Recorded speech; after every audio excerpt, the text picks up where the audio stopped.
one thing I picked up from that is ang violence never dapat i-justify. Never talaga. Opo. It should be something na ipinaglalaban natin, pinoprotektahan natin yung karapatan natin, whether you are a woman or a man. Saka dapat, ito experience ko ha, dun sa mga kliyente ko na lububog ng asawa o partners. It is never a one-time. Yung mga, kahit nagsastart kasi siya ng mga tinula ka lang. Pagkain.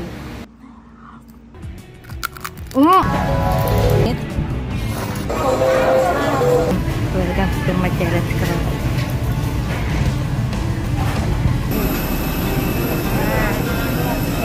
Pagkain kayo.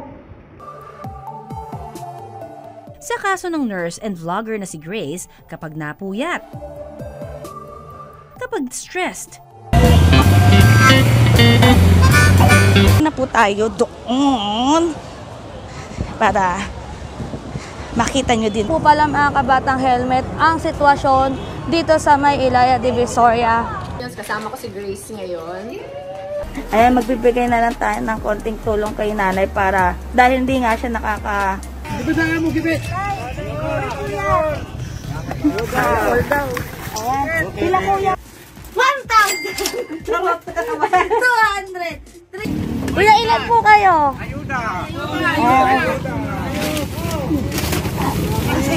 Ayan, ito na po yung mga food packs. So kasama ko na po ang leader po ng mother leader po na si Ma'am Rochelle Ho. Hello po. Thank you very much po sa lahat ng mga sponsor.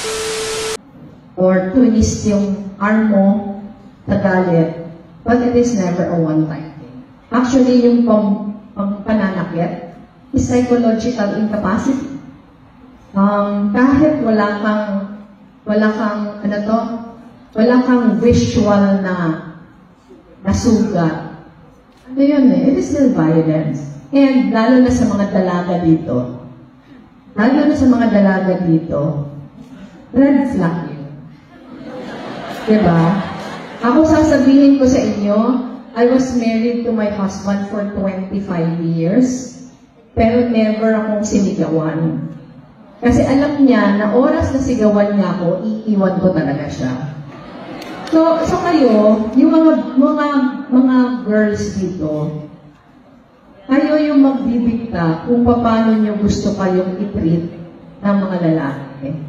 Kung nag-make kayo ng excuses na ganyan lang talaga siya, yung buong relationship ninyo magiging ganyan.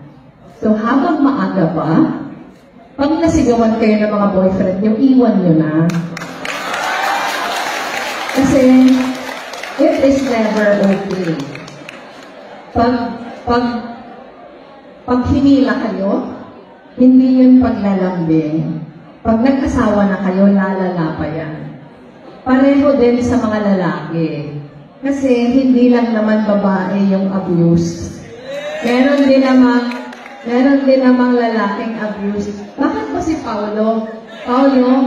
Kung ako yung speechwriter mo, inedit ko yung sabi mong may 2-year-old daughter ka. Kasi marami yung na-frustrate.